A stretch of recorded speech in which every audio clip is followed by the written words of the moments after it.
We found Mrs. Talbot setting out the evening snack. Carrot sticks and dip, yum. Whatever complaints I had about Annette, at least I could always count on brownies at home. Hungry, girls? I'm not surprised. No one ate very much at dinner. She held out the plate. We each took a stick and dipped it.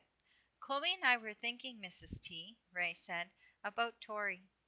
She set the plate on the table, eyes downcast as she nodded. I know, dear. She's taking Liz's leaving very hard. They were close. I'm sure she'll feel better once they can talk. But until then, she may feel a little down while we get her medication adjusted. We'll need you girls to be extra nice to her. Sure. Ray licked dip off her finger. We were wondering, though, whether it might be easier for her if she had the room to herself. I could sleep in Chloe's.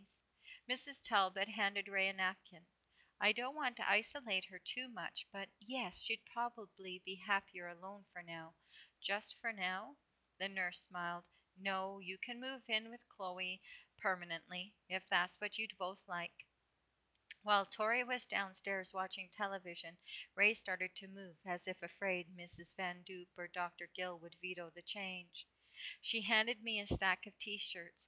It's Simon's, isn't it? Hmm? You want to know what Simon is in for? I don't. She draped her jeans over her arms and waved me out. You two have been chatting every meal. At first, I thought maybe he was using you to throw Tori off his trail, but she wasn't paying any attention today, and he kept talking. I'm not. Hey, you like him. That's fine. She opened Liz's bottom drawer. It was empty, every trace of her cleaned out while we had been in class. I don't care for the guy, but that's just my opinion. Maybe he's just stuck up with me because I'm not in his league. League? She held up a pair of jeans and pointed to the label. You see anyone else in this place wearing jeans from Walmart?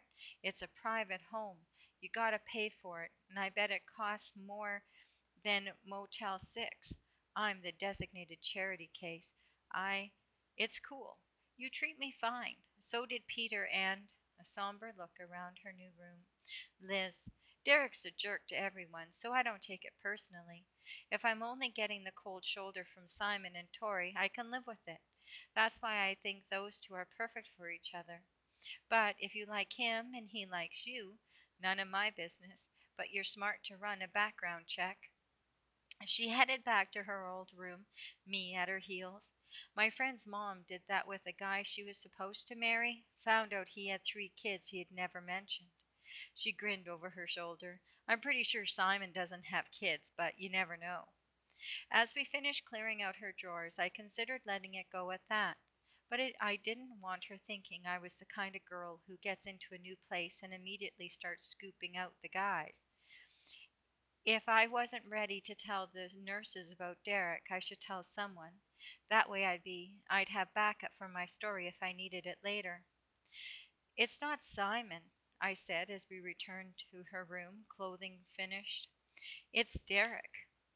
She had been in the middle of plucking a photo from the wall and fumbled it, cursing as I rescued the fallen photograph. Derek, you like? God, no.